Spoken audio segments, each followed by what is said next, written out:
Bonsoir à toutes et à tous. Voilà, je suis très heureux de vous retrouver, de nous retrouver ce soir. Donc à la synagogue, je veux remercier M. Haddad, remercier le comité, remercier Gamliel aussi d'avoir pensé à moi pour faire ce cours ce soir. Et on va également d'abord vous souhaiter une très bonne année cette année, Bezat Hashem. Beaucoup d'aslacha. On va dédier le cours les fois chez les donc pour le bon rétablissement de Nicole Batemouna, Julien Yitzhak Ben Hanad Ben Arosh, Bedora Bat Yael, David Ben Meir, Mahloud Ben Neli, Yaakov Ben Emouna, Hana Bat Mazalto Bat Rivka, Nesli Sarah Bat Ev pour son bébé, Bezat Hashem à qui on souhaite une grossesse facile et un bon rétablissement. Sarah Bat Naomi, Yael Malka Bat Rachel, Bat Sarah aussi Nedakala, Binyamin Ben Avraham, Ben Geoula Chana. Également l'Ilou Nishmat pour l'élévation de l'âme de Lisa Batrana, de Shimon Ben Misaouda, de Gad Ben Estelle et de Avram Shimon Ben Sibra et Simi Bat Hanina. Alors le thème qu'on a choisi ce soir, qui nous parle en fait, c'est celui de Rosh Hashanah. D'accord, de Rosh Hashanah. Donc la question posée, c'est de savoir effectivement pourquoi on est jugé chaque année. Vous voyez, pourquoi Hachem il est obligé de nous juger chaque année, en sachant que finalement à la fin de sa vie, on va être jugé. Autant savoir essayer de comprendre quel est le sens du jugement, de quel est le contenu du jugement, à quoi ça sert d'être jugé, c'est la question posée, autant que de quoi il fait le jugement d'Hachem, de quoi il est composé. Rosh Hashanah, oui, cette fête s'appelle Rosh Hashanah. Vous savez que le nom de la fête est représentatif, il détermine fondamentalement le sens de la fête. Vous savez qu'à Shavuot, oui, on fête Shavuot, c'est le nom de la Torah, mais Shavuot, c'est les semaines qui nous séparent de Pessah à Shavuot.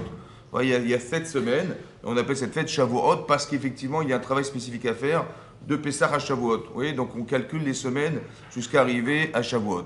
Purim au nom du tirage au sort qui a été fait par Aman. Purim au Shemapur. Sukkot, la Souka, on comprend. Kippour, parce que Kapara, on va essayer d'expier nos fautes, on va faire Teshuvah et espérer expier nos fautes. Donc le jour que Kippour s'appelle Kippour, ça rappelle la Kapara, l'expiation de nos fautes. Mais en quoi Rosh Hashanah est révélateur de cette fête? Rosh Hashanah, c'est-à-dire on parle du début de la fête, ouais, le début de l'année, pardon, le début de l'année. Il fallait appeler ce jour Yom Hadin. Ça aurait été beaucoup plus cohérent et logique d'appeler ce jour le jour de Rosh Hashanah. On n'aurait pas dû l'appeler le début de l'année, mais Yom Hadin, le jour où tous les êtres vivants sont jugés, ce jour-là, de toute la terre entière. Qu'on soit juif ou non juif, les gens, même les gens qui sont décédés, sont jugés ce jour-là. Donc c'est le jour fondamental, il contient le contenu de ce jour, il est fondamentalement lié au fait d'un jugement d'Hachem. Donc on aurait dû appeler ce jour Rosh Hashanah, non pas Rosh Hashanah, mais Yom Hadin, le jour du jugement d'Hachem. Pourquoi Yom Hadin? Pourquoi Rosh Hashanah? À part ça, Rosh en hébreu, ça se traduit par Rosh. Hein, Rosh, c'est la tête. Rosh Hashanah, la tête de l'année. Pourquoi avoir mis une image? Il y a d'autres mots en hébreu, vous savez, pour dire le début de l'année. Ouais, il y a Trilat Hashanah, il y a un bout de. Pourquoi on a choisi le Rosh? Le Rosh, c'est la tête. Ouais, pourquoi ce mot Rosh Hashanah? Ouais, comme on dit Rosh Chodesh. Et pourquoi on a symbolisé l'idée de début par le fait de la tête? Qu'est-ce que c'est que la tête de l'année? À part ça, dans la Torah, cette fête ne s'appelle pas Rosh Hashanah. Elle s'appelle Yom HaZikaron, le jour du souvenir. De quel souvenir? Yom HaZikaron, Yom Teruah, le jour du sonnement. C'est vrai qu'on sonne du chauffard. C'est vrai qu'on sonne du chauffard. Donc on dit ce jour s'appelle Yom Teruah. Et pourquoi dans la Torah c'est écrit que ça s'appelle le jour où on doit sonner du chauffard, mais nous, on l'a appelé le Rosh Hashanah. La Masechet, le traité qui traite de cette fête s'appelle aussi Rosh Hashanah. Et donc on s'interroge, qu'est-ce que c'est que ce jour? À part ça, comme on s'imagine qu'on est jugé, vous savez, c'est marqué dans les livres, on est dit aussi dans la Gemara, qu'on est jugé entre la vie et la mort. Bon, c'est-à-dire qu'est-ce qui va vivre, qu'est-ce qui va mourir. Bon, en fait, on se rend compte que si c'était ça, il y avait un travail d'examen de conscience de savoir, on doit arriver ce jour de Rosh Hashanah, d'abord on voit qu'il n'y a pas de slichot ce jour-là, on ne fait pas de tachanounim, on ne fait pas de lamentation, ni de comment dire, on ne fait pas de teshuva ce jour-là, il n'y a pas de teshuva, c'est un jour de fête, ouais, c'est un jour de fête. Et à part ça, si vraiment on était jugé ce jour-là fondamentalement entre savoir qui va vivre et mourir, on aurait dû faire ce jour-là la veille de l'entame de l'année. Or, Rosh Hashanah, c'est le premier jour entamé de l'année. Ça paraît pas cohérent. C'est pas normal qu'on nous juge le jour. On dit voilà, vous allez rentrer dans l'année, on va vous juger. Non, il fallait savoir si fondamentalement ce jour-là était conçu pour savoir qui c'est qui va faire l'année ou pas. Alors on nous jugeait à veille, pour dire voilà, on nous juge la veille, et si c'est possible, alors effectivement, on va vivre l'année prochaine. Or, c'est pas ce qui se passe. On est jugé le jour, on entame l'année, on nous juge. D'accord? Qu'est-ce que c'est que ce jour de Rosh Hashanah? Est-ce que vous comprenez ce que c'est le jour? Alors, je vous ai rapporté des psukim ici dans la paracha de Ekev. Il y a deux endroits dans la paracha d'Ekev où on parle effectivement de l'attitude qu'a Hachem le jour de Rosh Hashanah. C'est important de comprendre ça. Alors, c'est marqué, d'abord quelle appréhension on a de ce jour. C'est vrai que ça fait peur. C'est un jour où on a peur. Mais comment Hachem il appréhende ce jour et comment c'est jugé ce jour-là? Alors, d'abord la démarche d'Hachem, il faut savoir. Dans la paracha d'Ekev, ici c'est marqué la chose suivante. On nous parle de la faute du veau d'or.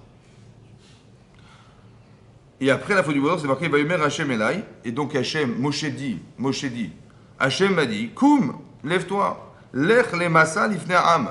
Va faire déplacer les enfants d'Israël devant le peuple. Et Yavou, Virchou et Aretz, qu'ils aillent hériter la terre d'Israël, Hachem Ishbati Lavotam, que j'ai juré à leur père, la tête de leur donner. Il dit lève-toi, va. Après la faute du veau d'or, c'est marqué lève-toi et va.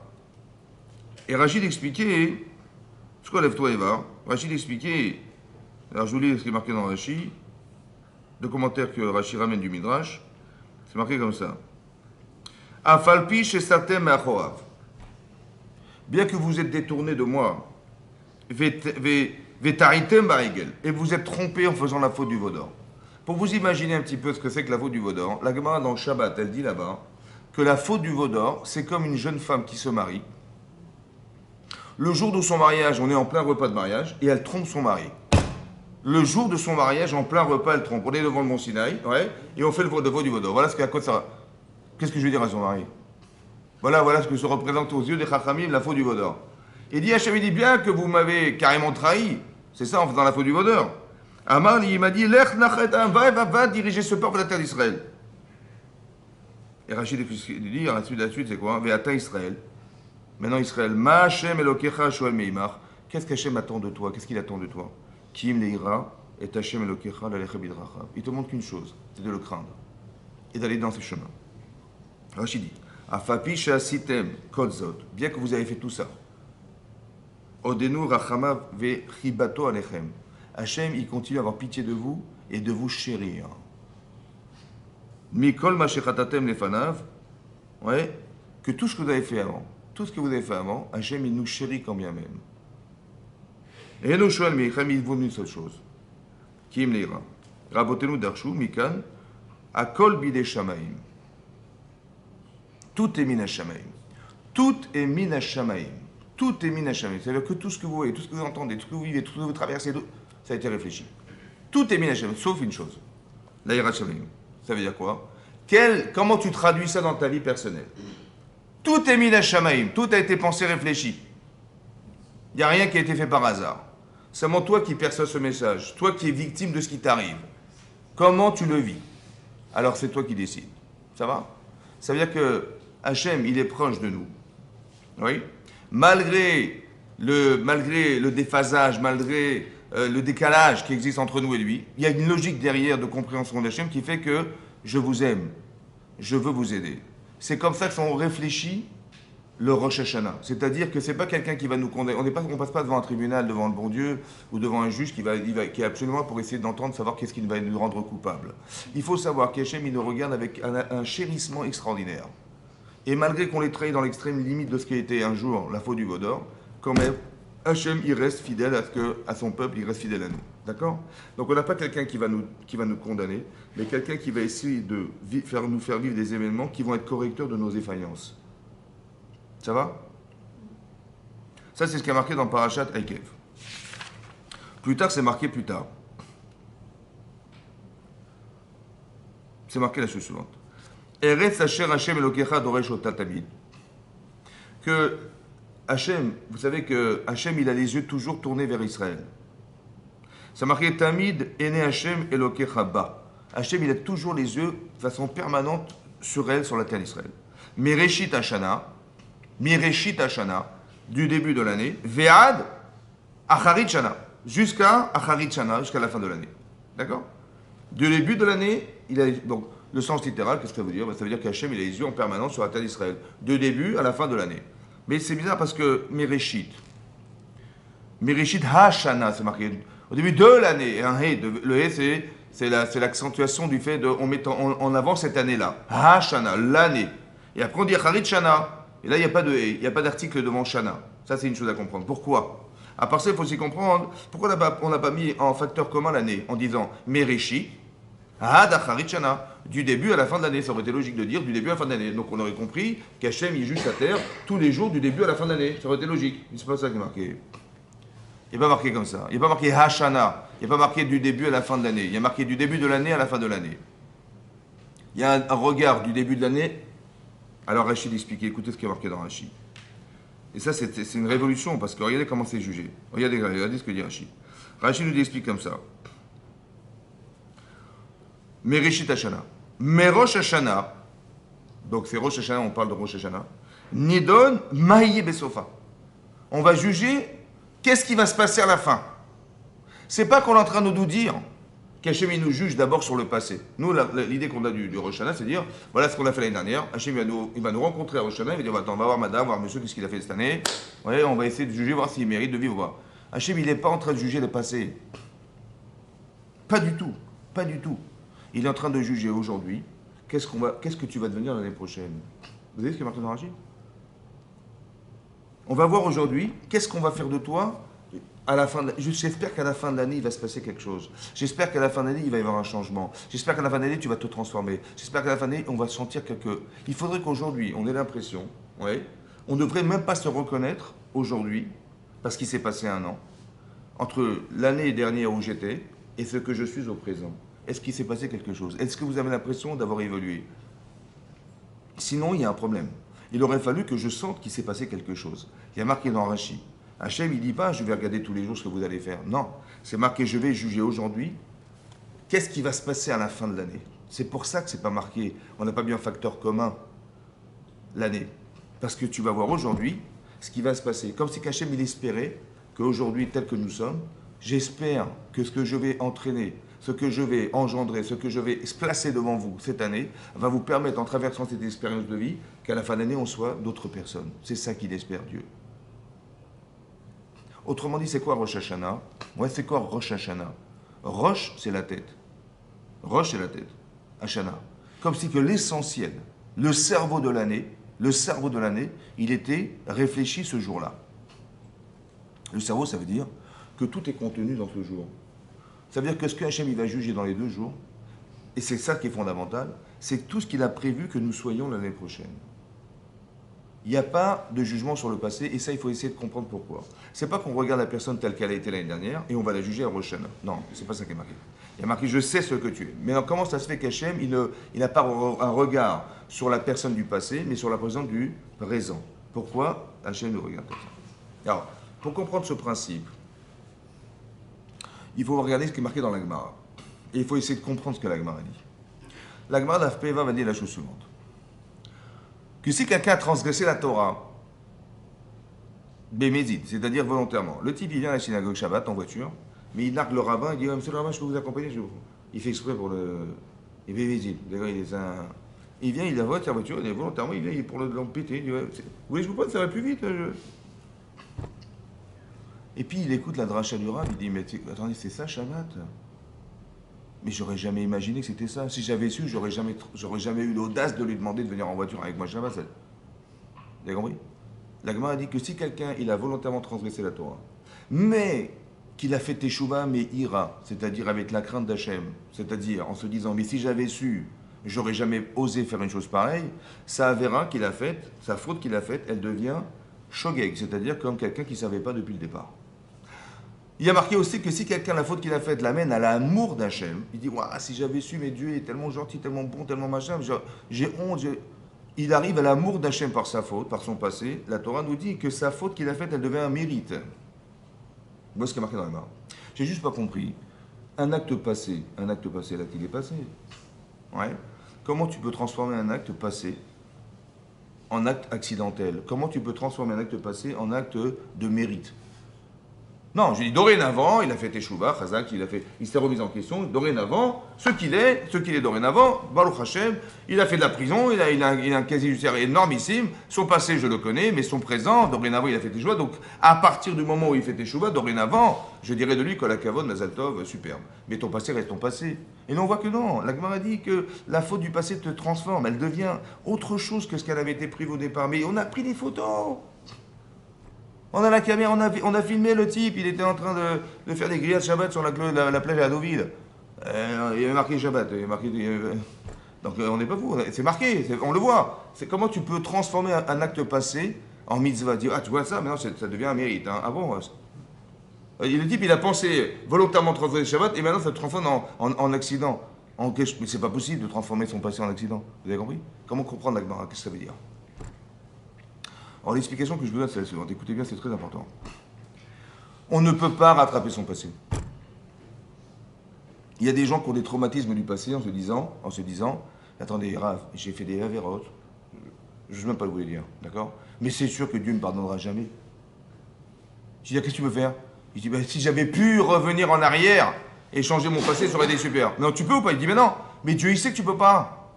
Mais Dieu il sait que tu peux pas. D'accord? Donc on t'a jamais demandé de rattraper ton passé, jamais, c'est impossible. Donc tu ne peux pas retourner en arrière, c'est pas possible. Donc qu'est-ce qu'il veut Hachem? Je dis, mais je sais pas, je vais t'expliquer un truc. Les actes passés sont passés, c'est pour ça qu'il y a le passé, le présent et le futur. Mais les influences du passé qui t'ont fait dire, mais si j'avais su, jamais j'aurais osé faire ça. Ou bien je dis, mais j'aime Hachem. Et à cause de la avéra que j'ai faite, je me suis rendu compte du contraste incroyable entre ce qu'Hachem il est capable de me donner et de ce que je suis, mais j'ai honte de moi. Par amour, je fais teshuva. En vérité, c'est pas sur des actes passés que je remets ma vie en cause. C'est sur l'influence qu'a eu ce passé sur moi au présent. En vérité, je vous explique un truc. Votre âge, c'est quoi votre âge? Ben, c'est la concentration de toutes les influences vécues avant. C'est ça et c'est quoi le présent? Le présent, la seconde où je vous parle, c'est la concentration de toute votre vie. Ça va? Il n'y a pas de passé en fait. Il n'y a pas de passé dans l'influence. Parce que le passé, il est présent. Je suis ce que j'ai vécu, tout ce que j'ai choisi, tout ce que j'ai pensé, je suis cette personne. Donc ce que je suis au présent à mon âge, c'est la concentration de toute ma vie. C'est vrai ou pas? Donc si je change cet instant-là, qui est toute ma vie, ben je change toute ma vie. Non? Si je change, les gens me disent, mais regarde, j'ai fait ça. Et comment je vais faire? Je dis, mais t'as pas compris, mon chéri. Ton passé n'existe pas. Puisque tu ne veux pas le rattraper, dis donc qu'il existe, bien sûr. Mais il n'existe pas aux yeux d'Hachem. Pourquoi? Parce que Hachem, il ne peut pas te demander de faire une chose que tu n'es pas capable de faire. Donc qu'est-ce qu'il te demande? Il te demande de changer ton présent. Et si tu changes ton présent, tu changes toute ta vie entière. Parce que ton présent, c'est la conscience de l'état d'être qui est la concentration de toute ta vie. Vous avez compris ça? Ça veut dire que ça répond à beaucoup de choses. Ça veut dire d'abord, quand Hachem, on arrive à Rosh Hashanah devant Dieu, il n'a pas besoin d'aller chercher au passé puisque tout est présent. Vous avez compris ça? Il me voit, mais il voit toute ma vie, il voit au présent. Parce que toute ma vie, c'est cet instant présent.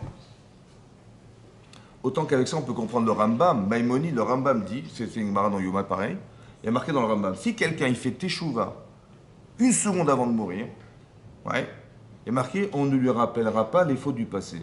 En maskerimlo, on ne lui rappellera pas les fautes du passé. Je n'ai pas compris. Le type, il fait teshuva juste avant de mourir, il meurt, tac. Je dis, ok, mon Chazak Mazal Tov, mais attends, tu te rends compte, toute ta vie, ce que tu as fait dans ta vie, on ne lui rappellera pas. Pourquoi on ne lui rappellera pas? Vous savez pourquoi? Parce que toute sa vie, elle est concentrée dans cet instant. Rosh Hashanah, ça veut dire quoi Rosh Hashanah? C'est pareil. En vérité, toute l'année, elle est concentrée dans 2 jours. Toute l'année. Rosh, on n'a pas dit Trilat Hashanah, on n'a pas dit le début de quelque chose. Non, Rosh. L'image de la tête, c'est que votre corps, il est articulé par ce que vous allez penser. Tout ce qui va être articulé parce que vous avez décidé. Mais ce que vous décidez, c'est dans ta tête. Et donc, tout est présent dans la tête, c'est-à-dire au début de l'année. Il faut savoir que Rosh Hashanah, c'est l'expression de tout va se juger ce jour-là, le jour de Rosh Hashanah. Il faut se préparer. C'est pour ça qu'il y a les shlichot, c'est pour ça qu'on fait teshuva avant, on s'arrange pour qu'on arrive le jour de Rosh Hashanah, où on est les personnes les plus authentiques. On est les personnes qui se connaissent le maximum. Je sais exactement qui je suis, pourquoi je sais. Parce que Hachem, il va me juger tel que je suis. C'est pour ça qu'il y a une allusion dans le Shirachirim. Dans le Shirachirim, il y a une allusion. L'allusion à Elul. Le mois d'Elul. C'est quoi le mois d'Elul? Ani, Ledodi, Vedodili. Ani, le Aleph de Ani, c'est moi. Ledodi, mon bien-aimé, le Lamed. Vedodi, Ve, mon bien-aimé, et mon bien-aimé, le Vav, Li, moi. D'accord? Ani, les dodi, Ani, les dodi. Je suis proche de mon bien-aimé et mon bien-aimé, il est proche de moi. C'est ça qui est marqué. Marqué Ani. C'est quoi Ani? C'est qui Ani? C'est qui? Il faut savoir définir. La première chose dans les louls, c'est d'apprendre à définir qui vous êtes. Parce que Ani les dodi, mes dodi, ça veut dire qu'il faut que je sache exactement qui je suis. Faire l'éventail large de ma personnalité, je dois la définir, c'est une mitzvah. Parce qu'Hachem, il va me juger en fonction de ce que je suis. Qu'est-ce que je vais faire de toi, autant que moi je dois me demander, et c'est de définir, voilà, j'ai ma personnalité, j'ai mon intelligence, j'ai ma sensibilité, j'ai tout ça. Qu'est-ce que je peux faire de moi, et qu'est-ce qu'Hachem attend de moi? Ani, vous avez compris ou pas? Maintenant, le Ani, c'est moi. Le Li, c'est ce qu'Hachem, il va me permettre d'accéder. Qu'est-ce que je vais devenir à partir des événements que je vais traverser pendant toute cette année? Mais ce que je suis en train de vous expliquer, c'est ce qui va se passer cette année. C'est-à-dire que si vous ne savez pas vous définir, vous allez peut-être être surprise et surpris de ce qui va vous arriver. Tu dis, mais il m'arrivait ça, il m'arrive, je ne comprends rien. Mais tu sais pourquoi tu n'as pas compris? Parce que tu ne sais pas te définir. À quoi ça vient répondre ce que tu vis? Je vais vous expliquer que tout est mina shamaim. Ça veut dire que la vie n'est pas un problème. La vie est une réponse à un problème. Tu dis, mais il m'arrivait ça, mais je ne comprends pas. Mais non, ça vient répondre à quelque chose. La vie est une réponse, elle n'est pas une question, la vie. Tu dis, mais ouais, il m'est arrivé ça, je n'ai pas compris. Et ça vient ça, mais je peux t'expliquer. Ou c'est, ah, ça, j'ai bien compris, bon, mais non, c'est pas, on t'a pas demandé de comprendre, on t'a demandé de savoir à quoi personnellement ça vient répondre. À quoi ça t'a servi de savoir ça? Qu'est-ce qui a fait que tu as été modifié? Nous, qu'est-ce qu'on fait en général? On fait la critique de ce qui nous arrive. T'as vu, j'ai rencontré ça, ouais, j'ai galéré dans le métro, il y a eu encore des grèves, il y a encore des machins, il y a encore des trucs, il y a la politique et machin. En fait, on fait le constat de ce qui nous arrive. C'est pas ça l'intérêt de la réflexion. La pensée, c'est de savoir, ok, t'as entendu, alors qu'est-ce que ça change? Qu'est-ce que ça a changé dans ta vie? Ouais, t'as raté le train, alors qu'est-ce que ça a changé? T'as eu un problème, machin, t'as parlé de ça, qu'est-ce que ça t'a fait? Vous avez compris? Il faut qu'on sente qu'il s'est passé quelque chose. Un petit peu comme, on a lu la paracha de cette semaine, c'est la paracha des Bikurim. Qu'est-ce qu'on fait? Les gens qui arrivaient en Israël, qui sont en fait les rescapés de gens qui étaient dans le désert, qui sont sortis d'Égypte, ouais, c'est ces enfants-là qui sont rentrés en Israël, leurs parents sont restés dans le désert, ouais. Eux, ils sont arrivés en Israël, ils ont labouré, ils ont cueilli, ils ont labouré, ils ont semé, ils ont fait tout un travail, et ils doivent apporter les fruits d'Eretz Israël dans un panier, d'accord? Et ils amènent ça au Kohen. Et ils doivent dire un texte, lequel? En disant Arami Oved Avi. Arami, c'était un araméen, c'était Lavan, qui était le beau-père de Yaakov Avinu. Oved Avi, il voulait détruire mon père. C'est ce qu'on dit dans la Gada de Pessah. Détruire, ça veut dire que lorsque Yaakov Avinu, il s'est sauvé de chez son beau-père, Lavan, il a pourchassé, mais dans l'intention de tuer Yaakov Avinu, de tuer ses enfants et ses petits-enfants. Si ce n'était Hachem qui lui avait dit, écoute, Altédaver, ne lui parle pas, Mitovadra, alors on aurait disparu. Mais bon, grâce à Dieu, on est là. Mais Yaakov Avinu, il est monté avec sa petite famille. Il est monté avec sa petite famille en Égypte, Miltemeat, il était 70 personnes, mais il est devenu un peuple, carrément une nation, Atzum Barav, énormissime.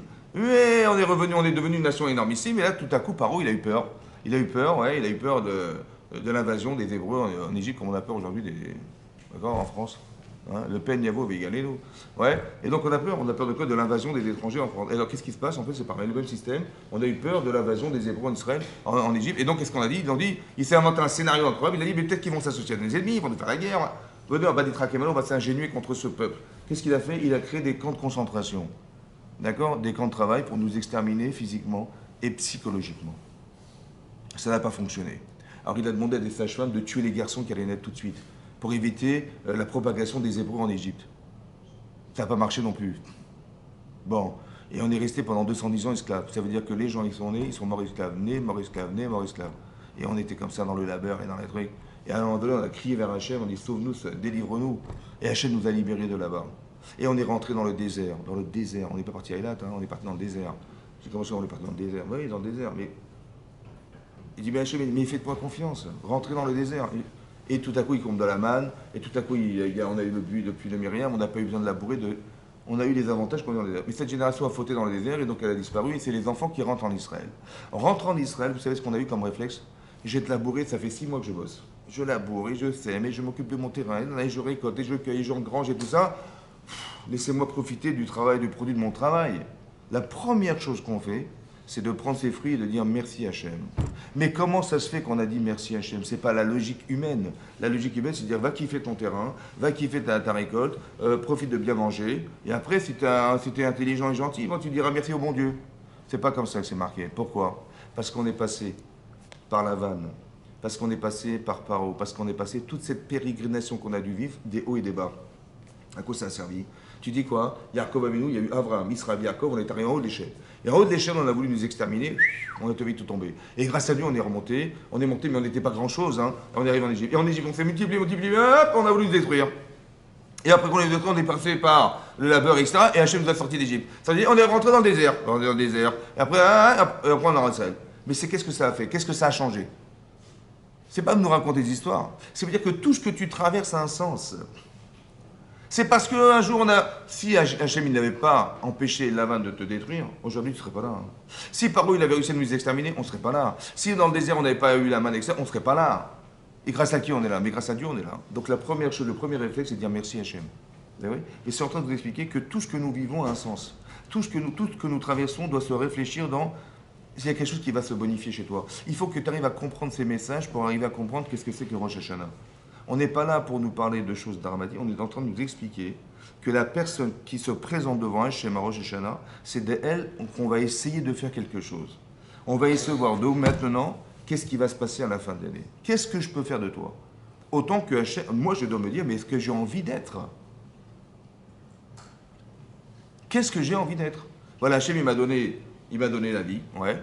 Je vais vous dire même mieux que ça. Mais qu'est-ce qu'on est finalement? On n'a pas choisi de vivre. On est venu comme ça, nos parents ont décidé de nous faire vivre, c'est vrai? Est-ce qu'on a choisi nos parents?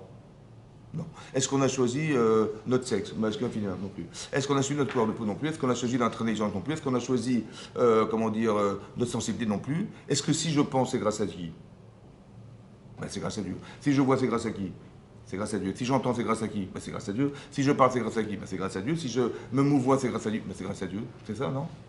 Donc quand j'ai décidé quelque chose, j'ai dit voilà, j'ai fait ça, vous savez, j'ai fait ça, je suis fier de moi. J'ai compris, mais tout ça, ça n'aurait pas pu se faire sans Dieu, on est bien d'accord? Donc le produit de ton travail, c'est grâce à qui? C'est grâce à Dieu. Donc qu'est-ce qu'on est nous? On est quoi? Ben, faut définir, on est quoi? Et on est jugé, on est quoi?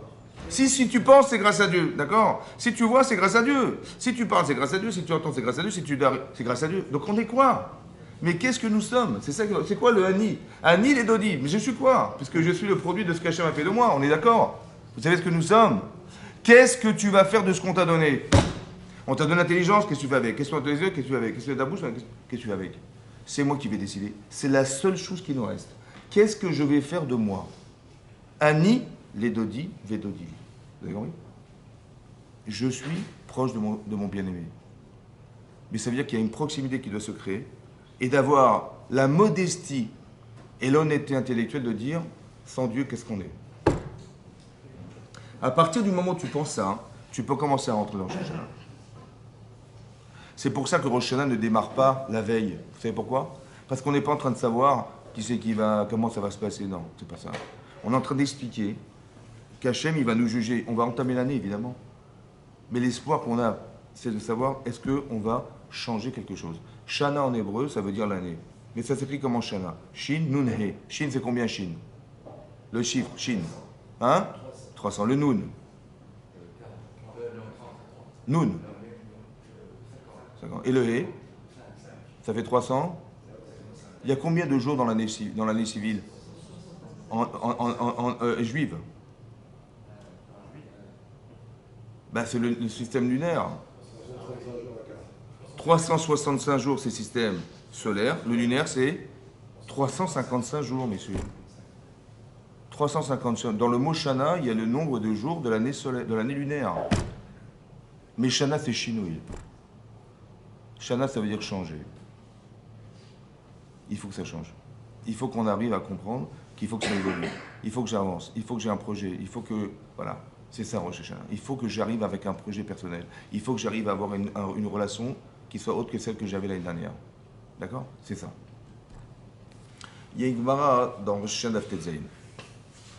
La Gemara dit au nom de Rabbi Krush Pedai, Ouais, il est marqué Shloshat Sfarim. Il y a 3 livres ouverts. Ouais, cette gloire elle est connue. Il y a 3 livres ouverts devant Hachem à Rosh Hashanah. Ouais, Shloshat Sfarim Niftachim be Rosh Hashanah. 3 livres sont ouverts devant Dieu.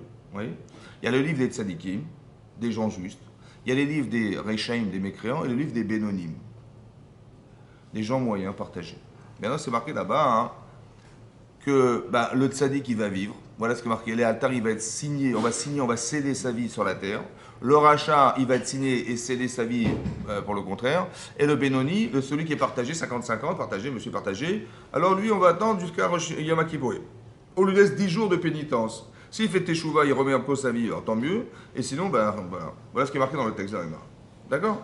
Maintenant, c'est quoi un Benoni? C'est quoi un Benoni? Un type partagé, c'est que, la bateau soit expliqué, c'est qu'il est partagé. Ça veut dire qu'il est 50-50, il fait une avéra, il fait une misva, il fait une avéra, il fait une misva. Monsieur est partagé, d'accord? Madame est partagée. Donc c'est quoi un tzaddik? C'est quelqu'un qui n'est pas partagé. Donc il est quoi? Si la personne qui est moyenne, c'est 50-50. Donc celui qui n'est pas moyen, il est quoi? Il est au-dessus de la moyenne. Ça veut dire qu'il a 51% de mitzvah, il lui s'appelle tzaddik. Et le rachat, celui qui a 49% de mitzvot et 51% d'avera. C'est ça ou pas? C'est logique ou pas? Et il y a marqué dans le texte de la Torah, dans la Gemara, c'est marqué, celui-là, il ne va pas vivre, ou il va vivre. Ça va dépendre du pourcentage. Mais le Rambam d'expliquer, c'est quoi le pourcentage? C'est pas, j'ai dit, tiens, j'ai marqué sur mon carnet, ce matin j'ai mis de la Zdaka, on a fait de la Tfila, j'ai fait les Slechot, j'ai fait voilà, Avera, j'ai fait aussi, moi j'ai fait des bêtises. Et puis j'ai comptabilisé. C'est ça qui se passe. Le Rambam, il dit non, c'est pas de la comptabilité. C'est de savoir l'intensité que tu mets dans la mitzvah. Il dit, il y a des mitzvot, j'ai mis tellement d'intensité que ça vaut 1000 avérotes. Et l'autre, l'avéra, j'ai mis tellement d'intensité, il faudrait 1000 mitzvot. Maintenant, le Rambam d'expliquer, le seul qui peut calculer, c'est qui? C'est Dieu. Donc quand il y a marqué dans la Gemara, celui qui est partagé, celui qui va partager, c'est qui est-ce qui pense qu'il est partagé ou pas? Est-ce que vous pouvez savoir qui vous êtes? Non. Le seul qui le sait, c'est lui. Pourquoi? Parce que je ne sais pas calculer, moi, combien c'est une mitzvah. Je ne sais pas calculer qu'est-ce que c'est qu'une avéra. Ça veut dire qu'on arrive à Hoshana, qu'est-ce qu'on est? On n'en sait rien. Comment ça se fait qu'Hachem, il nous cache le calcul de la mitzvah? Il nous cache le calcul de la vera. Il nous cache. Ça, c'est une chose à comprendre. À part ça, il faut aussi comprendre. Tosfot, il demande là-bas le commentaire dans le chasse, il demande comme ça. Je sais pas, imaginez-vous Hitler en 1944. Ça va? Bon, il avait tué combien de millions de personnes? Il y a eu combien de morts pendant la guerre? Combien de morts? Non, pas de juifs, de toute la terre. Hein? Il y a eu pas loin de 60 millions de personnes. Donc en 1944, il avait tué environ 50 millions. Bon, il a vécu en 44 Hitler ou pas? Il a vécu ou pas? Ben oui. Donc c'est-à-dire qu'Aroshana a dit, monsieur il est quoi? Mais s'il a vécu toute l'année de 44, c'est-à-dire que Dieu il a dit, mais c'est un tzaddik celui-là. Mais il a tué 50 millions de personnes. Et le type qui était le grand tzaddik, qui était là-bas dans les camps de concentration, il est mort, ouais. Et lui, il n'était pas d'avérote, le pauvre miskin, hein. Et quand même, il est mort dans l'année. Donc c'est-à-dire qu'on a jugé à Aroshana qu'il était rachat. Mais comment c'est possible? Comment c'est possible? L'autre, c'est un tzaddik, ouais. Et lui, il est mort, donc il a décrété que Aroshana était rachat. Et celui qui était tzaddik, vu que tu as un rachat de malade mental, lui, il a vécu l'année, lui, à Chazak Balour. Donc, demande Tosfot, c'est quoi ce livre? C'est quoi le livre de la vie? Et c'est quoi le livre des morts? C'est quoi? Ça, c'est une question. La deuxième question que je vous pose. Est-ce que, sincèrement, vous pensez que Dieu, il a des livres? Le Père Noël, peut-être, mais est-ce qu'il y a des livres? Il y a marqué la Gemara, il y a 3 livres ouverts devant Dieu, avec la barbe blanche. Il y a 3 livres ouverts. Est-ce que, sincèrement, vous pensez qu'il y a des livres? Non, il y a l'image du livre. Mais c'est quoi le livre? C'est quoi le livre? C'est quoi ce livre? C'est marqué dans les Pirkei Avot, dans les Maximes des Pères. Kol Maasecha, tout ce que tu fais dans la vie, va se faire Dirtavim. Tout est inscrit dans le livre. Comme ça, c'est marqué dans le Pirkei Avot. Ouais? C'est quoi ce livre? Zé Sefer Toldot Adam. C'est marqué dans le Parashat Bereshit. Voici le livre des descendants de l'homme. C'est quoi ce livre? C'est quoi ce livre? On dit Dieu, il a des livres d'ouverts, et d'ouverts. Le Yarbetz, il explique comme ça. Écoutez bien ce qu'il dit. Il dit que le livre, c'est la conscience humaine. Tout ce que tu fais dans ta vie s'inscrit dans ta conscience. Il y a la neshama, il y a le corps, mais entre les deux, il y a quoi? Ben, la conscience. Tout ce que tu vas décider, parce que tu es tiraillé entre ce que ton cerveau, ta neshama dit, mais il faudrait faire comme ça, ton corps il dit, mais t'es plaisante ou quoi? On va faire autre chose. tu es tiraillé entre les deux. Qu'est-ce que tu as finalement décidé? J'ai décidé A. Ou ce que j'ai vécu, ça s'est infiltré quelque part. Ça s'est infiltré dans ta conscience. En vérité, le livre ouvert devant Hachem, c'est la conscience, ta propre conscience qui se présente devant Hachem. Pourquoi c'est la présence, la conscience humaine? Pourquoi? Parce que c'est marqué dans la Gemara dans Chagiga Daf Vav. La Gemara dit à quoi ça ressemble à un tzaddik qui quitte ce monde un jour. À la fin de sa vie, comment? La Gemara se pose est-ce qu'il va souffrir, pas souffrir? La Gemara dit quand il s'en va de ce monde, le tzaddik, c'est comme si que vous deviez retirer un cheveu d'un bol de lait. Ça va? C'est facile, ça part comme ça. Le rachat, quand il ressemble, la Gemara dit à quoi ça ressemble à un rachat qui quitte ce monde. La Gemara dit c'est comme une planche de bois qu'on aurait trouée. On aurait glissé une corde dans ce trou. Mais dans cette corde, on aurait fait un nœud. Mais le nœud, il est plus gros que le trou. Et donc, quand on arrive au nœud, malheureusement, on a du mal à passer. Et le rachat, il a du mal à partir d'ici parce qu'il y a le nœud qui retient ce monsieur sur la terre. Voilà, il est bloqué dans le trou. Voilà, il est bloqué. Demande à Rav Dessler, il dit je comprends pas. Qu'est-ce qu'ils ont voulu dire, Chachamim? Le type, il est mort, donc il est enterré. La Neshama s'envole. Il est où le nœud? Il est où le nœud? Il explique le nœud, c'est la conscience humaine. Ce que tu as conscience dans ta vie, ça peut te bloquer sur terre. Parce que tu pars avec. Et c'est ça qu'Hachem il juge. Il juge la concentration de toutes les expériences, tous les choix qu'on a fait dans sa vie qui sont concentrés dans quoi? Dans cette conscience humaine. C'est le plus important. C'est pour ça qu'il faut faire très attention de ne pas détruire la conscience. Parce que l'essentiel de l'être humain se concentre dans sa conscience. Quand vous faites honte à quelqu'un, la Gemara dit que ce type-là, il va au guider, il ne remonte pas. Pourquoi? Parce que tu as détruit la conscience. Le type est en pleine forme, il est incapable de faire quoi que ce soit. Ça va? Tu lui as fait honte. Tu lui as fait... C'est ça qui est grave.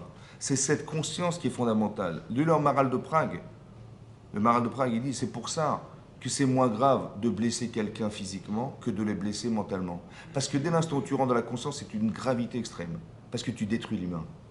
Il y a des gens, on les a, depuis qu'ils sont petits, c'est des nullards, c'est des machins, toujours pareil, ça fait rien faire. On les a détruits en fait. Et c'est beaucoup plus grave que de lui foutre une baffe. Parce que la conscience humaine, c'est l'essentiel de l'être. C'est ça. Et ce Sefer, en vérité, qui est marqué dans la Gemara, ben Sefer, dire Tavim, c'est quoi la Sefer? C'est ça. Quand on dit Hachem, Kotvenu be Sefer Chaim Tovim, on dit, mais Dieu inscrit-nous dans le livre de la vie. Ouais, ça veut dire quoi? Mais inscris-moi. Si je veux que ma conscience, elle puisse vivre quelque chose que demain déjà, je vais apprendre à vivre. Vous avez compris? Écrit dans le livre de la Géoula, j'espère être apte à pouvoir accepter un jour le Mashiach. Inscris-nous dans ce livre. Ce livre, c'est ça le livre de la conscience. C'est-à-dire que j'ai conscience de ce que j'espère à devenir. Et j'espère que tu vas me faire vivre des expériences qui vont correspondre à cet espoir. C'est ça, vous avez compris? C'est ça. C'est-à-dire que je veux absolument nourrir cette conscience humaine. C'est celle-là avec laquelle je vais partir un jour, et c'est celle que je veux qu'en permanence tu regardes. Donc c'est pour ça que Hachem ne peut pas attendre la fin de notre vie pour nous juger. Parce que chaque année, il espère qu'on va évoluer. Mitrilat Hashana, Maïe Besofa. Et chaque année, c'est nécessaire qu'il y ait cette faculté à faire que Hachem il va s'investir. Pourquoi? Parce qu'il nous laisse la liberté de changer en permanence, autant dans le bien que dans le mal. Cette liberté, elle est propre à soi. Alors maintenant, chaque année, Hachem il fait en sorte que si encore je pouvais l'aider à arriver au Gan Eden, si je pouvais l'aider à ce qu'on se retrouve un jour, parce que j'aime la neshama de la personne, j'aime cette personne. C'est ça qui est marqué. Malgré les fautes qu'on a pu faire, Hachem, il est encore attaché très profondément à nous. Et donc l'intérêt, un peu comme nos parents, c'est de se faire en forme, même si on a pu déraper, même si on a pu faire des choses désobligeantes ou irrespectueuses avec ses parents, mais nos parents nous aiment. D'accord? Et ils peuvent très bien comprendre qu'il y a une logique derrière, ils peuvent très bien comprendre, réfléchir, parce que par amour, qu'est-ce que je vais faire pour essayer d'aider mes enfants? C'est exactement la même démarche. À la démarche émotionnelle qu'on peut avoir avec ses parents, c'est la même multipliée par un infini avec Hachem. D'accord? Pas penser une seconde qu'on va passer au tribunal. Mais penser que celui qui va nous aider, c'est pas un jugement, on va savoir qui est-ce qui est coupable et pas coupable. C'est pas de ça dont on parle. Après, juste comprendre ce que ça veut dire, le livre de la vie. C'est ça qu'ils vont comprendre. Et à la question posée, mais on a vu qu'il y a des Rishaim, ils sont encore vivants, il y a des Tzadikim qui meurent dans l'année, c'est pas logique. Si je tiens compte de ce qui est marqué dans la Gemara, il y a un illogisme profond entre la compréhension, c'est ce que demande Tosfot là-bas, entre le fait qu'on ait pu juger quelqu'un en fonction de ses mitzvot et de ses averot, et de constater qu'effectivement ça ne correspond à rien. Ça va? Voilà. Alors le Rav, le Tosfot, il explique comme ça. Qu'est-ce qu'on appelle le livre de la vie? Alors il dit une chose bizarre, il dit Tosfot, on parle du monde futur. Alors, revient la question. Si on parle du monde futur, ça se juge à la fin de sa vie. Ça ne se juge pas en plein milieu de la vie. Ça va? C'est quoi ce monde futur? En fait, le monde futur, c'est ce qu'on espère atteindre. Mais ce qu'on espère atteindre n'est pas physique. Ce qu'on espère atteindre, c'est quelque chose d'éternel. Je vais vous donner un exemple, vous allez comprendre. Quelqu'un m'a raconté récemment, il était en Israël, ok? Dans un supermarché en Israël, il était minuit, donc les magasins sont encore ouverts à minuit. Bon. Il y a une femme avec son caddie vide, elle aborde, elle dit bonjour monsieur, est-ce que vous auriez de la tzedaka? La charité. Il dit madame, faites vos courses, remplissez votre caddie et je paierai. D'accord? Bon, alors elle était faire ses courses, et lui il attendait, il était minuit, mais bon, elle a fait ses courses, il attendait qu'elle termine, elle arrive à la caisse et il paye. Ça va? Il dit, vous ne pouvez pas vous imaginer le bonheur que j'ai ressenti à ce moment-là. De savoir faire la différence entre le plaisir et le bonheur. Pourquoi? Parce qu'il y a un plaisir. Vous allez manger une bonne glace, vous allez au restaurant, vous allez machin, vous allez kiffer. En vérité, ce plaisir, il est fort. Mais dès qu'on a terminé, on revient des vacances, on dit, ah, il faut retourner au boulot. En vérité, quand vous voyez que la différence entre un plaisir et un bonheur, c'est qu'un plaisir, c'est éphémère. Et le plaisir amène à une satisfaction de... Mais après, ça tombe, ça retombe et ça peut amener une frustration. Ça, c'est un plaisir, ça. Par contre, le bonheur, ça n'a pas de limite. C'est ça la mitzvah. C'est ça le monde futur. C'est d'arriver à faire quelque chose au détriment forcément de ce que j'ai à gagner parce que j'ai pas envie de payer les courses des gens, moi. Mais en vérité, qu'est-ce que j'ai fait? Mon corps, il m'a dit, mais tu plaisantes ou quoi qu'elle aille travailler? Et puis il y a d'autres personnes qui s'occuperont d'elle. Pourquoi c'est toi qui vas... Pourquoi elle est venue te voir? Mina Shamaim. En vérité, elle est venue me voir. Maintenant, j'ai dit, ok, madame, faites vos courses. J'ai perdu parce que j'ai payé les courses. Mais j'ai gagné. J'ai gagné de quelque chose d'éternel. Comme si que j'avais fait abstraction de mes intérêts personnels qui est corporel. Et j'ai laissé échapper ce qui se cache derrière, qui s'appelle Maneshama. J'ai rendu cet acte infini. Vous avez compris ce que ça veut dire? Je lui ai dit, c'est ça que tu as fait en fait. C'est ça la mitzvah. C'est ça que je lui ai dit. Ça, c'est une mitzvah, ça, c'en est pas une. Ça, c'en est une. Ça veut dire quoi, mitzvah? Ça veut dire que tu vas être capable de faire quelque chose qui s'appelle vivre. Vivre, c'est pas vivre sur Terre. Vous voyez? Vivre, c'est d'arriver à ce que je vais faire va vivre l'éternité. C'est ça que j'aspire à devenir. Quelqu'un qui va atteindre vers quelque chose qui s'appelle l'éternité.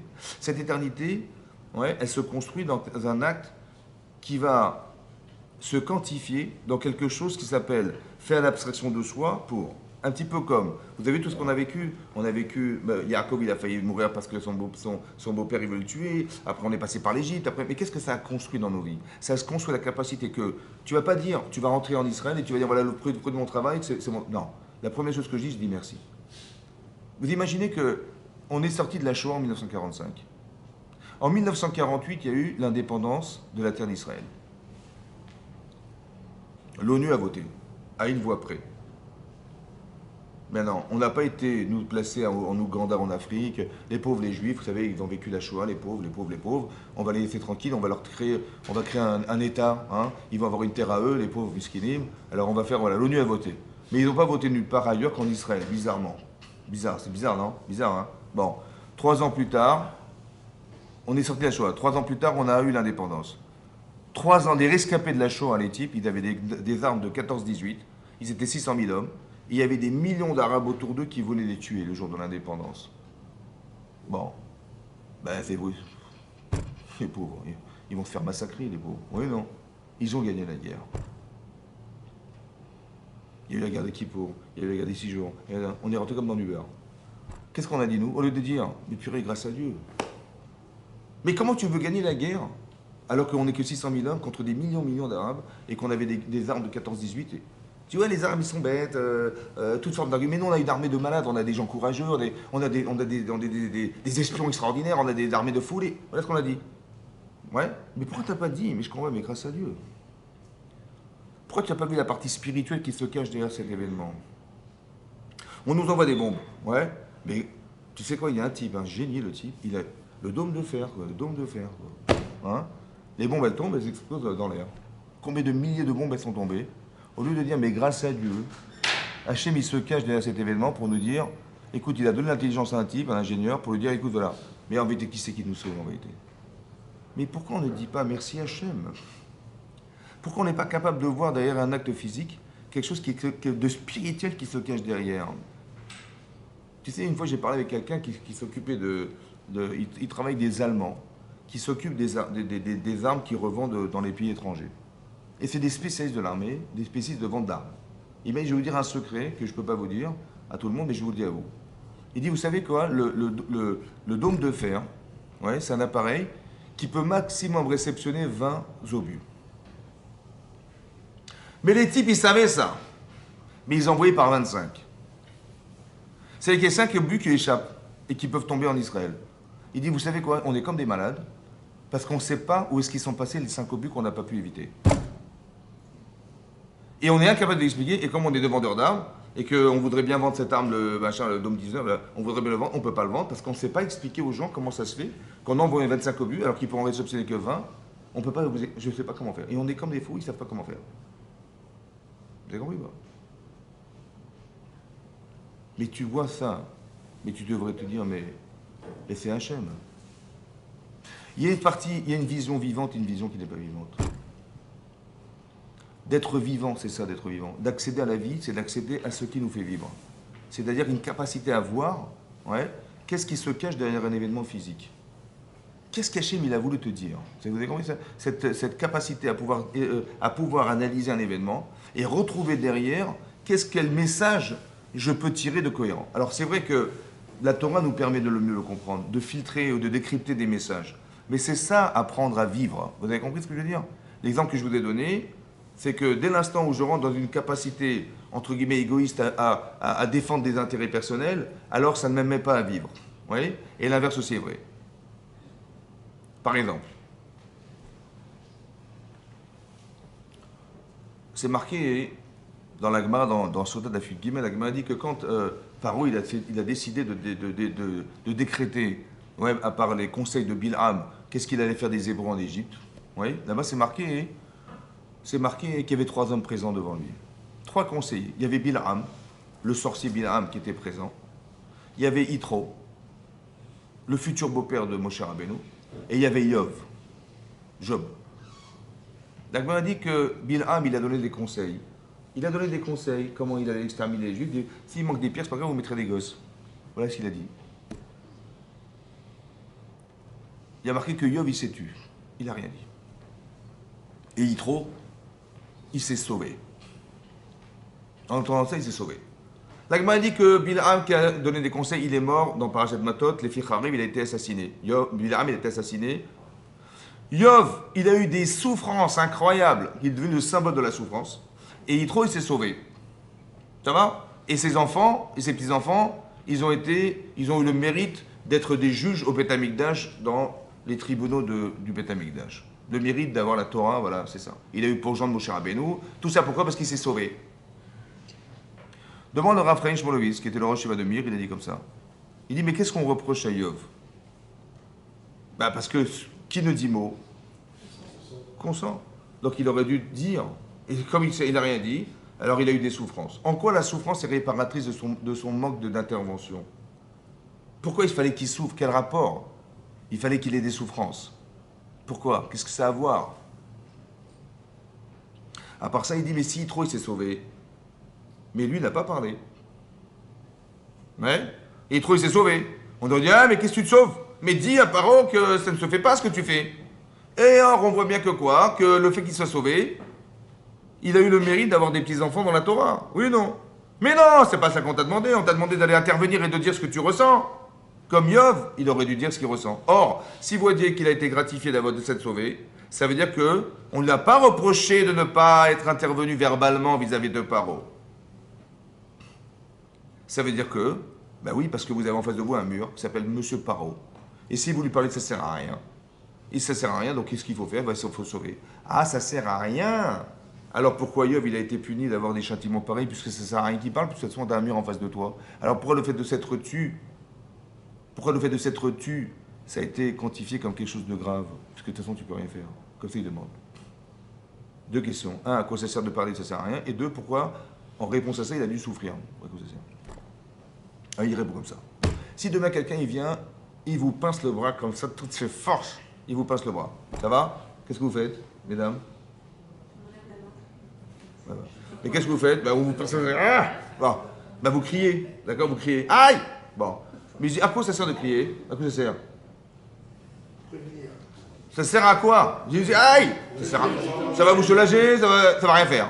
Donc ça sert à rien. Donc j'ai dit aïe, mais ça sert à rien de dire aïe. Mais malgré que ça sert à rien, hein, j'ai mal. Mais non, Bilam il dit à Paro, tu sais quoi? C'est pas grave, s'il manque des briques, on mettra des gosses. Mais comment ça? Mais tu entends ça? Tu dis bon, c'est comme ça. Je dis mais ça fait pas mal? Je dis mais ça sert à rien, de toute façon il m'écoutera pas. J'ai compris, mais même si ça sert à rien, tu devrais exprimer ta douleur. Quand est-ce que tu vas t'en rendre compte? Ben, quand tu vas souffrir, tu vas dire aïe et ça sert à rien de dire aïe, tu vas te rendre compte que tu peux souffrir alors que ça sert à rien de crier aïe. Alors au moins crie aïe. Vous avez compris ou pas?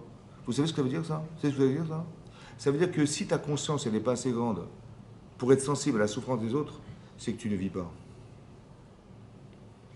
C'est comme un mort. Tu viens, tu lui passes le bras, il bouge pas. Tu lui parles, il bouge pas. C'est quoi Maître? Maître, c'est pas que le type, il est mort. Non, on parle pas de pas respirer. On parle de conscience qui n'est pas vivante. Le livre des morts, c'est des gens qui ne sont pas sensibles. Comme si qu'il était mort. Le type, tu le passes, tu dis, regarde ce qui se passe, regarde ce qui t'arrive. Le type, il bouge pas. Tu mets un mort, tu le prends, tu lui parles, il bouge pas. Tu lui prends le bras, il tombe. Et c'est ça, mort. Mort, ça veut dire que le pshat, c'est pas qu'on va dire, ah, le type va pas mourir. Non, on parle de spiritualité. La capacité émotionnelle à ressentir quelque chose. C'est ça le livre des vivants. C'est ça que voulait dire Tosfot, le monde futur. Ça veut dire que tu dois construire des notions, tu dois construire des valeurs, et tu les construis dans ta famille, avec tes enfants, avec ta femme, avec ton mari, avec des émotions. Et ces émotions, normalement, elles te font vivre. Et ces émotions qui te font vivre, si elles s'expriment, tu devrais réagir. Et si tu ne réagis pas, s'il y a quelqu'un qui ne réagit pas, c'est quelqu'un qui n'est pas vivant. C'est ça le leader des morts et des vivants. Ça veut dire qu'Hachem, il dit comme ça, je veux vivre. Je dis à Hachem, je veux vivre. Je veux exister. Je veux que tu me fasses participer à ta vie. Je veux te retrouver un jour. Anil et Dodi. J'ai dit, mais avec plaisir. Quand je vois le contraste qui existe entre ce que j'avais choisi l'année dernière et ce que j'ai envie de devenir aujourd'hui, mais j'ai honte de moi. Pourquoi? Parce que le contraste, c'est quoi le contraste? C'est entre la vision que tu te représentes plus tard et celle que tu représentes aujourd'hui. Tu dis, mais c'est n'importe quoi, j'ai honte de moi, c'est pas possible. Simplement de se voir autrement, d'aspirer à se voir autrement. Et cette aspiration, elle crée un contraste. Et la couleur, disons que la clarté que tu as donnée dans ta vie, à contraster avec ce que tu représentes, tu dis mais ça ne peut pas durer comme ça. Donc j'ai honte de moi, émotionnellement j'ai honte, je regrette d'avoir été cette personne et je prends sur moi de ne pas recommencer. Mais ça n'est pas possible si je ne suis pas dans le bien. Ça va dans le bien. C'est-à-dire que le mal n'existe pas si le bien n'existe pas. Le mal n'existe pas si le bien n'existe pas. C'est parce que je sais ce qui est d'être bien que j'ai honte d'être mal. Mais si j'ai pas une notion du bien, c'est comme une femme, elle sort, je sais pas, le jour de son mariage avec une robe toute blanche. Ça va? Donc il dit, voilà, j'ai sûrement peur de faire des taches et de tourner sur des photos qui sont avoir des taches. Mais j'ai peur de me faire des taches. Mais c'est parce que j'ai une robe toute blanche que j'ai peur de la tacher. Mais c'est parce que tu es propre que tu as peur d'être sale. Mais si tu as un garagiste, tu es tout noir, tout ça, une tache de plus, c'est pas grave. Donc quand quelqu'un vous dit, mais c'est pas grave, laisse tomber, des machins, c'est quoi cette religion, c'est quoi ce machin? C'est pas grave, tu peux escroquer n'importe qui, c'est pas grave. L'essentiel, c'est que tu gagnes ta vie, d'accord? Bon, ça va, ça te dérange pas, t'as pas honte? Tu dis, mais quoi, honte de quoi? C'est business. Mais tu sais pourquoi t'as pas honte? Parce que le bien n'existe pas. Donc le mal n'existe pas. Vous voyez des jeunes, d'accord, ils sont en moto, ils sont deux sur la moto, le type il s'arrête, il voit une petite vieille. Bon, elle a son petit sac à main, la pauvre, elle a 75 ans, un petit sac à main. Le type, il descend de la moto, il doit avoir son sac. Mais madame, elle retient le sac. Donc il remonte sur la moto, le type, il démarre, il la tire comme ça jusqu'à ce qu'elle lâche. Et la moto, elle dit, ah, elle traînait comme ça par terre, elle s'arrache les genoux, les mains et tout. Et après, elle a lâché le sac, s'y faire. Et le type, hey, on a eu le sac. Il ouvre, il met 35 € dedans. Ça va, Je dis, mais pourquoi t'as fait ça? Il dit, bah écoutez, c'est la parnassa. Bon, vous auriez fait ça, vous, non? Non? Mais pourquoi? Mais pourquoi il n'est pas dérangé, le bonhomme? Vous savez pourquoi? Il est maître. C'est quoi maître? Il n'est même pas sensible à la souffrance de cette petite vieille. Vous savez pourquoi? Parce qu'il ne comprend pas la souffrance de cette femme. Il ne comprend pas le désarroi de cette femme. Il ne comprend pas le peu d'argent qu'elle a, la pauvre, etc. Il n'est pas en peine. Au lieu de se dire, mais je vais l'aider, il est capable d'être que ça soit une proie facile pour lui essayer de lui escroquer de l'argent. Vous avez compris ce que je veux dire? Mais c'est parce que le bien n'existe pas que le mal existe. Du moins, il ne se rend pas compte. Il n'est pas vivant, ce bonhomme. Tu dis, il n'est pas conscient. Mais c'est quoi la conscience? La conscience, tu dis, mais il n'est pas conscient. La conscience, elle se construit. Il faut mieux faire partie de la tranche des gens bien que de la tranche des gens bons. Vous avez compris? C'est pour ça qu'il faut construire de la conscience. C'est ça qu'Hachem attend de nous. C'est pour ça que la Torah a été donnée. La conscience humaine. C'est-à-dire qu'on veut comprendre qu'est-ce qui s'appelle vivre et qui ne s'appelle pas vivre. Et bien ça doit se construire avant Rosh Hashanah. Dans ma tête, je dois savoir que c'est la mitzvah qui me rend éternel. Et je le sais. Parce que quand je fais une mitzvah faite en profond, je sens que j'ai quelque chose de très fort, je ressens quelque chose. C'est quelque chose qui n'est pas de l'ordre du plaisir, mais de l'ordre du bonheur. Le bonheur. Vous voyez, on a des enfants. Ouais, on a des enfants. Bon. Combien ça coûte un enfant? Ben, je sais pas, depuis qu'il est né jusqu'à son mariage, Darba, combien on a? Combien hein? Bon, alors vous savez ce qui se passe en général, c'est comme ça que ça se passe. Le jour du mariage, et tu écoutes, mon chéri, voilà, j'ai fait mon petit calcul, tu m'as coûté 2,5 millions. Écoute, c'est pas grave, on va échelonner. Tu vas des mensualités tous les mois, tu vas payer. Ouais? Ben, attends, quand même, non seulement on s'arrache les cheveux, non seulement ça nous coûte de l'argent, non seulement on dort pas la nuit, son bébé on dort pas la nuit, les biberons, les machins, l'éducation, l'adolescence. Mais c'est que des tracas. Ça nous coûte et pourtant, j'ai jamais vu quelqu'un qui a pris son fils et l'a jeté par la fenêtre. Non, c'est comme une femme, elle vient d'accoucher. Bon, combien ça prend de temps pour passer une nuit normale? Combien, mesdames? Combien? Hein? Toutes les 3 heures, monsieur, il réclame son petit lait. Ça va, c'est ça, il faut l'allaiter, il faut lui donner biberon. Imaginez votre voisin, il vient vous voir, madame. Voilà, il est 9h du soir, 21h. Bonjour madame, écoutez, on est très embêtés. Vous n'auriez pas une brique de lait? J'ai dit pourquoi? Parce que voilà, le magasin est fermé, j'ai un petit. On fait des crêpes ce soir et on n'a pas de lait. Il me dit, écoutez, pas de problème, monsieur. Il revient à minuit. Bonjour, excusez-moi madame, excusez-moi. Écoutez, on a des invités en plus. Vous n'avez pas une brique de lait? Mais il est minuit. Je suis désolé. 3h du matin. Écoutez. 6h du matin, écoutez, voilà, c'est le petit déjeuner des enfants. Voilà, je suis venu à 9h du matin, à 9h du soir, minuit, 3h du matin, 6h du matin. Qu'est-ce que vous faites, le type? Il arrive à 9h du matin. La brique de lait. Mais nos enfants, c'est tous les jours. Une femme, elle supporte tous les matins de savoir, et toute la journée pendant 3-4 mois, de savoir qu'elle ne va pas faire de nuit, madame. Toutes les 3 heures, il va la réveiller. Qu'est-ce que vous ressentez? De la jalousie, de la haine, de la vengeance, qu'est-ce que vous ressentez? Mais c'est incroyable. C'est-à-dire que quand on aime, on est capable d'expliquer, de justifier. On est capable de se rendre... Mais c'est ça, vivre. C'est ça, vivre. Vous avez compris? Le bonheur, il est tellement énorme qu'on peut tout justifier, on peut tout expliquer. C'est ça, vivre. Si simplement on arrivait à aimer comme Hachem nous aime, écoutez bien. Quand Hachem nous aime, on trouve toujours des circonstances atténuantes. Quand on aime, on est toujours capable de comprendre que c'est pas grave, c'est un accident. Vous avez vu? On a fait des bêtises. Hachem, il le regarde comme un accident. J'espère qu'elle va changer. J'espère qu'ils vont en comprendre. J'espère que j'espère qu'on va se retrouver un jour. Vous avez compris ce que je veux dire? C'est ça, Rosh Hashanah. C'est dans cet esprit qu'on doit le comprendre, et pas qu'on va passer au tribunal et on va pas savoir si on va crever ou on va vivre. Non, c'est de savoir déterminer. C'est ça qui est très important, de savoir déterminer qui je suis fondamentalement. Qu'est-ce que je peux faire de ce que je suis au service d'Akadosh Baruch Hu? Qu'est-ce que je peux faire pour lui? Comme c'est marqué, vous savez, quand il y a eu la Akedat Yitzhak, Hachem il a dit Karna et bincha. Qu'est-ce que ça veut dire quoi, na? Karna et bincha. S'il te plaît, prends, je te prie, ton fils et sacrifie-le en holocauste. Ce je t'en prie là, je t'en prie. Je t'en prie. C'est-à-dire qu'Abraham, il a attendu 75 ans pour avoir un enfant. Hein. Et quand il a eu cet enfant par miracle, il a éduqué, il a espéré que cet enfant, il va être la continuité d'Abraham Avinu. Et un jour, du jour au lendemain, Hachem lui dit, prends ton enfant et sacrifie-le en holocauste. Mais c'est suicidaire, carrément. Et Hachem lui dit, je t'en prie, fais-le pour moi, je t'en prie. C'est quoi ce que je t'en prie là? Je t'en prie, mais c'est inhumain ce qu'on lui demande. C'est inhumain. C'est quoi je t'en prie?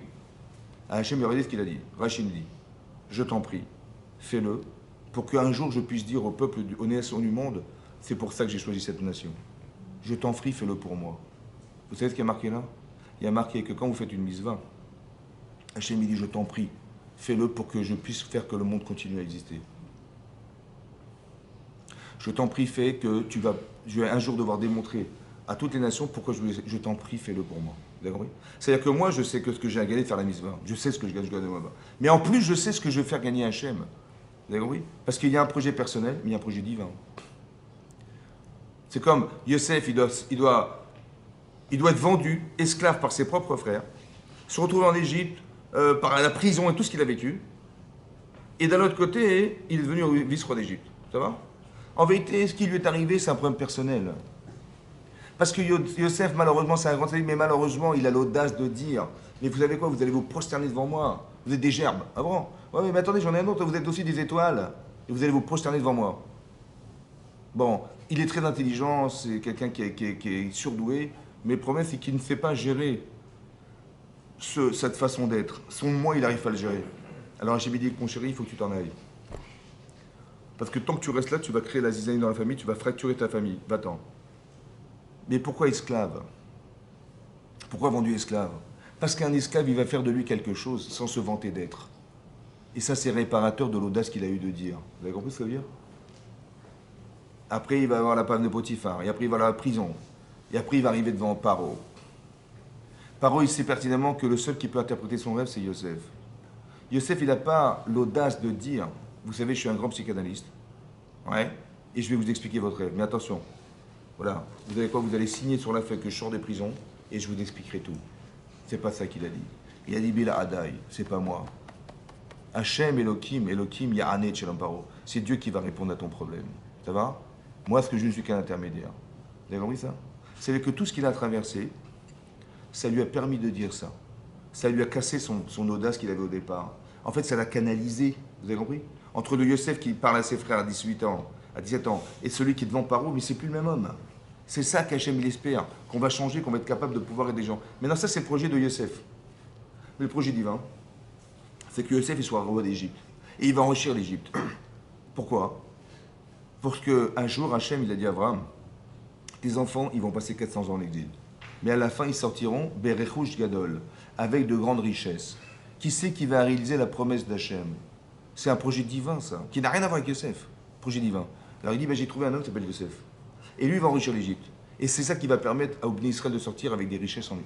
Il n'a pas enrichi l'Égypte en tant qu'économiste qui voudrait absolument enrichir l'Égypte. Non. Il a fait ça en sachant pertinemment que c'est ce qu'il avait promis Hachem à Abraham Avinu. Et ça doit pouvoir s'accomplir. Qui c'est qui va réaliser cette promesse? C'est moi. C'est pour ça. Donc il y a un travail personnel engendré par les événements qu'il a traversés, qui l'ont amené à devenir cet homme, ça vous avez compris. Et à part ça, il y a un projet divin que chacun doit réaliser. Ce que je suis en train de vous expliquer, c'est ce qui a été jugé à Rosh Hashanah. Ça veut dire qu'il y a une façon de se bonifier, de se bonifier dans la vie, ça c'est une chose. Mais à part ça, qu'est-ce qu'Hachem il va faire de ce que je suis devenu? Ça ne concerne que lui personnellement. Vous avez compris? Il y a deux dimensions dans le jugement d'Hachem. Un, personnel, et dimension qui c'est celui d'Akadosh Baruch Hu. Donc c'est ça qu'on se promet, et on se dit, mais si je pouvais être un vecteur de la volonté d'Hachem avec tout ce que j'ai reçu de lui, tout ce qu'il nous donne en permanence, mais c'est la moindre des choses de reconnaître le bien qu'il nous fait, n'est-ce pas? C'est un peu comme nos parents. Ouais. Comment vous allez rendre ce que vos parents vous ont donné? Comment vous pouvez rendre la vie? Comment vous pouvez rendre tout ce qu'ils ont fait comme sacrifice? Comment vous allez rendre? Impossible. Ah, j'ai mis l'écoute, mon chéri. Fais qui vous d'avem. Soulage ta conscience de dire, écoute, voilà, ils te téléphonent, tu réponds. Ils ont besoin de trucs, tu réponds. Au moins le minimum, sois sensible, vis cette reconnaissance. Le minimum. Et si Hachem, avec tout ce qu'il nous donne, qu'est-ce qu'on fait? Il dit le minimum, c'est de le servir, de faire ses mitzvot, de faire au moins de l'aider à faire que ce monde puisse continuer à vivre, vous avez compris, à exister. C'est ça qu'on nous demande. Donc, si tu sais te définir, tu sais quelle place tu peux avoir dans l'existence et quel rôle tu peux jouer pour Hachem. C'est ça que ça veut dire. Et bien, c'est ça qui est jugé à Rosh Hashanah. On n'est pas en train de savoir. Le livre des vivants et des vivants, c'est qu'on voudrait nous sensibiliser. Les gens qui ne sont pas sensibles, ils vont être inscrits dans un livre d'insensibilité. Et ceux qui le sont, alors on va essayer de bonifier, de les faire devenir encore des êtres encore plus sensibles dans la Torah et les mitzvot. Et c'est ça que vous allez rencontrer un rêve, il va y avoir des shiurim, il va y avoir des activités, il va y avoir des synagogues, il va y avoir des machins. C'est ça qui va se passer. Et vous voyez bien que dans le monde dans lequel on vit, les endroits qui étaient des endroits extraordinaires, vous allez à Venise, il y a une synagogue magnifique, vous allez à Rome, la synagogue elle est extraordinaire, vous allez à Budapest, la synagogue est magnifique. Vous voyez, non? Mais c'est-à-dire qu'il y a eu un judaïsme très riche là-bas. Mais comment ça se fait qu'il n'y a plus rien? Il n'y a même pas minyan. Vous savez pourquoi? Parce qu'il n'y a pas de Torah. Il n'y a pas de Torah. Qu'est-ce que tu veux dire à tes gosses? Il n'y a pas de Torah. Les enfants, ça y est, c'est l'assimilation. Donc il faut qu'il y ait de la Torah. Il faut qu'il y ait de la Torah. Il n'y a que la Torah qui nous transforme. D'accord? Il y a des très belles synagogues, mais il faut de la Torah. Et c'est cette Torah qui permet de changer, de se bonifier, d'avoir des consciences, d'avoir des repères. C'est cette Torah-là. Et bien c'est pour ça que la Torah a été donnée. Donc il faut organiser des cours, il faut participer à des shiurim, il faut apprendre. Je n'ai pas le droit de dire je ne savais pas. Shabbat, je ne savais pas. Toutes ces halachot, je ne connais rien. Je n'ai pas le droit de dire ça. Donc il faut qu'on arrive à vivre, c'est ça, vivre. D'être inscrit dans le livre de la vie, c'est de nous permettre, Bezat Hashem, de pouvoir se réaliser, Bezat Hashem, et faire en sorte qu'Hashem soit fier de nous. Amen. Amen.